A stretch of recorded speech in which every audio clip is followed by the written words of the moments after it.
নমস্কার, এরুচর্চায় সকলকে স্বাগত। অনেকেই প্রশ্ন করেছেন বা জানতে চেয়েছেন যে আমার বয়স এত বা আমার চাকরির মেয়াদ আর এত বছর আছে, তাহলে আমি কি ইপিএফ এর পেনশনের আওতায় আসব? তো দেখুন, এই বিষয়টি নিয়েই আমি এখন আলোচনা করব। আমি আপনাদের দুটো সহজ অঙ্ক বা হিসেব বলে দেব। সেই হিসেবে আপনারা নিজেরাই বুঝতে পারবেন যে আপনার বয়স কত এবং কবে আপনি রিটায়ার করবেন, আর সেই রিটায়ারমেন্টের মধ্যে আপনার ইপিএফ কাটা হলে আপনি পেনশনের আওতায় আসছেন কি না। এই যে দেখুন, এখানে দুটো অঙ্ক রয়েছে, একটা বাঁ দিকে একটা ডান দিকে। আমি বাঁ দিকের অঙ্কটা আগে বলে দিই, তাহলে আপনাদের বুঝতে সুবিধা হবে। মনে করুন যে কারোর জন্ম তারিখ হচ্ছে 12/6/1975। আপনার জন্ম তারিখটা ঠিক এভাবেই এখানে বসাবেন, তার সঙ্গে 60 যোগ করে দেবেন। কেন 60? না, যেহেতু ইপিএফ যারা 60 অপশনকারী শিক্ষক রয়েছেন এসএসকে এমএসকে, তাদের জন্যই চালু হচ্ছে এখন, তো সেই জন্য 60 আপনি যোগ করে দেবেন। 60 যোগ করে দিলে দেখুন আপনার রিটায়ারমেন্টের বয়স পেয়ে যাচ্ছেন, অবসরের তারিখ আমি এখানে লিখেও দিয়েছি, জন্ম তারিখ, চাকরির মেয়াদ, অবসরের তারিখ 35/6/2012, অর্থাৎ 12ই জুন 2035। এবার এই যে জুন, এই জুন মাসটা আপনি 30 তারিখ পর্যন্ত পেয়ে যাবেন। 12ই জুনকে আমি 30 জুন পর্যন্ত অবসরের তারিখ হিসেবে দেখানো যেতে পারে, কারণ 1 তারিখের পর অর্থাৎ 2 তারিখ থেকে মাস শুরু হলে পুরো মাসটাই অবসরের তারিখ হিসেবে দেখানো হতে পারে, টাকা যেহেতু বেতনটা আপনি পেয়ে যাবেন সেহেতু। এবার দেখুন, কারা পেনশনের আওতায় আসবেন, অর্থাৎ ইপিএফ এর পেনশনের আওতায় আসবেন, তাদের হিসেবটা একবার দেখিয়ে দিই। দেখুন, এসএসকে এমএসকে শিক্ষকদের 1/4/2024 থেকে ইপিএফ চালু হওয়ার ঘোষণা হয়েছে, এটা সবাই জানি, এই নিয়ে কোনো প্রশ্ন নেই। কিন্তু পেনশন হবে কাদের?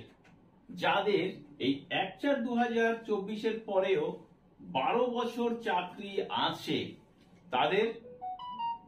তারা পেনশনের আওতায় আসবেন। আর সেটা হলেও, তার থেকে কম হলেও 11 বছর 6 মাস 1 দিন যাদের চাকরি আছে, তারাও এই পেনশনের আওতায় আসতে পারেন।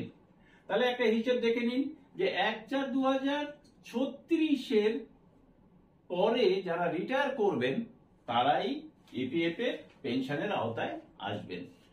আর এর থেকে যদি কম হয় তাহলে 2/10/2035, অর্থাৎ 2রা অক্টোবর 2035-এ গিয়ে যারা রিটায়ার করবেন বা এর পরে রিটায়ার করবেন, তারাও কিন্তু পেনশনের আওতায় আসবেন। তবে এই যে 12 বছর যাদের আছে, তারা যতটা পেনশন পাবেন তার থেকে হয়তো কম পেনশন পেতে পারেন এরা, কারণ তাদের 9 বছর 6 মাস 1 দিন হয়তো চাকরির বয়স বা পেনশন ফান্ডের টাকা কাটার বয়স হবে। আর আমরা জানি যে 10 বছর পেনশন ফান্ডে টাকা কাটলে তারা হাফ পেনশন পান, আর হাফ থেকেও তাহলে একটু কম পেনশন হবে এই 2রা অক্টোবর 2035-এ বা তারপরে যারা রিটায়ার করবেন। এবার কেন আমি 12 বছর যোগ করলাম তার ব্যাখ্যাটা আমি দিই। এখানে বলে দিই যে ইপিএফ থেকে পেনশন পেতে গেলে আপনাকে 10 বছর পেনশন ফান্ডে টাকা জমাতে হবে। তো পেনশন ফান্ডে 10 বছর টাকা জমাতে হলে আপনার চাকরির মেয়াদ আর 10 বছর থাকলে হবে না। কেন হবে না? তার একটি কারণ যে আপনার 58 বছর বয়স পর্যন্ত পেনশনের টাকা কাটা হবে, তাহলে 2 বছর আপনার শর্ট থাকছে। তাহলে আপনার চাকরির মেয়াদে যদি 12 বছর থেকে থাকে, তাহলে কিন্তু আপনার 10 বছর পেনশনের ফান্ডে টাকাটা কাটা হবে। আর ঠিক এই কারণে আমি 12 লিখেছি।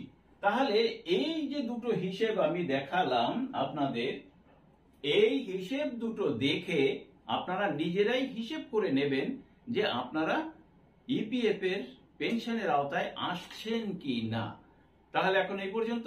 যদি এর পরেও কারোর মনে কোনো প্রশ্ন থেকে থাকে তাহলে অবশ্যই প্রশ্ন করবেন, আমি তার উত্তর দেবার চেষ্টা করব। সকলকে ধন্যবাদ জানিয়ে শেষ করছি। ভালো থাকবেন, সুস্থ থাকবেন।